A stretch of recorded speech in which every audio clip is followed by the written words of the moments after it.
नमस्कार. मी श्वेता निलेश आंबेडकर रत्नागिरीतून बोलते आहे. मी 18व्या वर्गाची सदस्य आहे, साधक आहे. सगळ्यांना हरिहर ओम. मला इथे आणणाऱ्या आमच्या सोसायटीच्या माजी खजिनदार नव्हे सॉरी सेक्रेटरी सौ वंदना गांधी यांनी मला जॉईन केलं. त्यांचे आधी खूप आभार आणि सगळ्याच चिनलकरांच्या आणि सगळ्या साधकांना हरिहर ओम.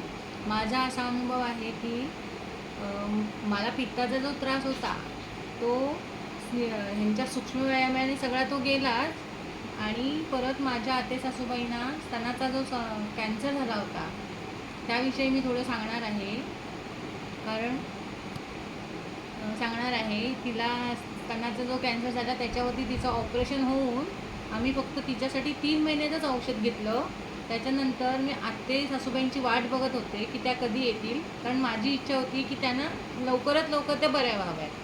मग त्या आल्यानंतर सरांना मी विचारलं होतं. त्यांनी म्हणजे योगायोगाने असा मध्येच विषय आला होता की कॅन्सरसाठीचे मंत्र किंवा एंजल नंबर आहेत प्रत्येक रोगांवरचे, त्याविषयीमध्येच एक असा भाग आला होता. ते मी लक्षात ठेवून सरांना मध्येच एकदा प्रश्न विचारला की माझ्या आते सासूबाईंना स्तनाचा कॅन्सर झाला आहे, तर मी त्यांच्यासाठी मंत्र म्हणू शकते का? मग सर म्हणाले की तुम्ही नका म्हणू, तुम्ही त्यांच्याकडून करून घ्या. मग मी आते सासूबाईंची माझ्या घरी येण्याची वाट बघत होते. मग एक दिवशी त्या आल्या माझ्याकडे. पावसला राहतात त्या आणि मी राहते रत्नागिरी. मग माझ्याकडे आते सासूबाई आल्यानंतर मी त्यांच्याकडनं न चुकता म्हणजे तो मंत्रही न चुकता किंवा चुकीचा न म्हणता तिच्याकडनं व्यवस्थित आधी म्हणवून घेतला. आधी हळूहळू 10 वेळा, मग 21 वेळा. खरं तर तो मंत्र 108 वेळा म्हणायचा आहे, पण मी तिचा दम कारण नुकतंच ऑपरेशन झालं होतं.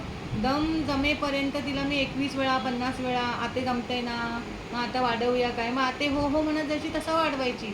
मग त्याने एवढा फरक पडला की आम्ही औषधांचा म्हणजे मारा नसतानाही तिची जी जखम कंप्लीट पूर्णपणे बरी झाली. म्हणजे आपण केलेल्याचा फायदा किती होतो हे म्हणजे उदाहरण आहे माझ्या आते सासूबाईंचं. आणि अजून काय सांगणार म्हणजे इथे मला वंदना गांधींनी जॉईन केलं ना, त्यांच्यासाठी मी खूप आभारी आहे. आणि सिन्नरकर सरांना मी प्रश्न विचारल्यानंतर जे नंबर एंजल नंबरसुद्धा त्यांनी सांगितले होते की कॅन्सरसाठी 111 असं लिहायचे होते 11 नंबर. ते डाव्या पायाच्या तळव्यापासून अगदी मांडीपर्यंत लिहायचे होते.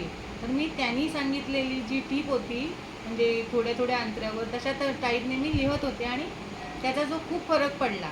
आणि मग न चुकता आत्याला सकाळी पण म्हणायला सांगायचे आणि संध्याकाळी असं मी तिच्याकडनं म्हणून घेतल्याने हळूहळू मग 108 वेळाची माळ घेऊन तिच्याकडनं म्हणून घ्यायचे.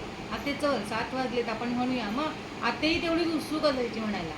आणि तिला मी तयार केलं आणि ती खूप ठणठणीत झाली. अशा प्रकारे हा माझा खूप मोठा अनुभव आहे. नमस्कार.